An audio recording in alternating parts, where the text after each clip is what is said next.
Hello, fellow crows and iQAi.pro users. So I've been dorking with my internet for better part of 3 hours off and on today, trying to get it to work, figure that out. So I want to go back over a couple of things that I just did. I just uploaded, this is not going to work here. Let's go back. Yeah. So I'd previously uploaded this. I'll show you the prompt here in a minute. And or, I call this or simply because Penrose and Hammeroff are like one of my favorite guys these days. And it's funny how without any direction, it took this here.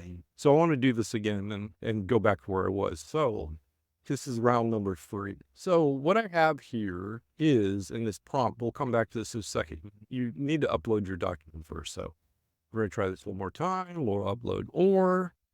And if you're into quantum physics like I am, beautiful conversation. All right. So we're going to do this anyway. It doesn't let you be too silly about things. So this is the prompt. What are the key takeaways from this document or text? So I'm going to hit run now. And let's see if this changes, and it should. And I'll show you the other document that I have that it did. And for complex situations, this is a really good thing. And the first time is typically the best I found, because it thinks it wasn't good enough and it'll pound it out. And I'll show you the difference here in muy momento. Let's see here. So that's basically it. So what this does is, and this has been, I actually wrote a thing on the Pygmalion effect, a story, I don't know, like maybe 7, 8 years ago on it. And why when you think good things will happen, they happen. And when you think bad things happen, they happen. And so when I found out about quantum entanglement and then the OR theory, which basically says, so quantum entanglement is, if you don't know this, is, let's go back. History.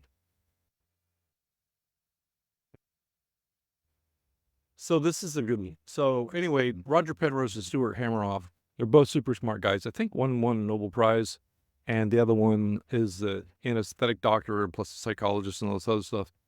But so anyway, the birds of a feather thing, i.e. the crows, when you're around people, have you ever noticed, like, they say you're like the 5 people that you hang around most, whether you're overweight, underweight, rich or poor, socioeconomic status and everything else. And the OR theory, along with quantum entanglement, explains it, especially now that they found out that we breathe out pieces of DNA, like by the tens of thousands, if not millions, when we're around other people. So quantum entanglement is when you have 2 molecules that are aligned quantumly, no matter how far they're separated, it's like by 10,000 miles or even 1,000 miles, they react exactly the same instantaneously. They cannot measure the time differential. So, which blows away E equals mc squared, but not really. And Einstein did not like quantum mechanics.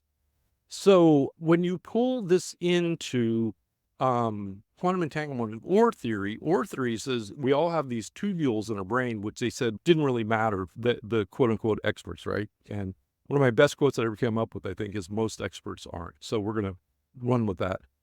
And so what they have posited, and they proved themselves, and it really makes sense, it just fits in so well, is that our minds are quantumly entangled with other people, or they can be, right? So when you're around other people, you start acting like them.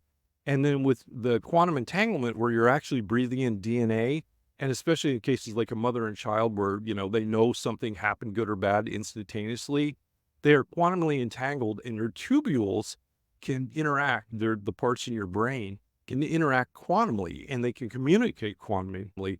And then when you connect that with biophotons, which all nerves put off, we put out, I think it's 1 billion every minute, they can have an effect on this stuff. So it could explain ESP, intuition, and why groups of people, when they're have the same goal, that they do miraculous things, that 100x effect sometimes.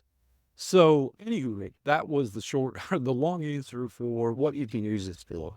And I kind of like this one. And just to reiterate here, so this saves it in clean text. So if you place this in your website, you're not going to get all janky. So we strip out the code in here when it's saving. So this is just straight text.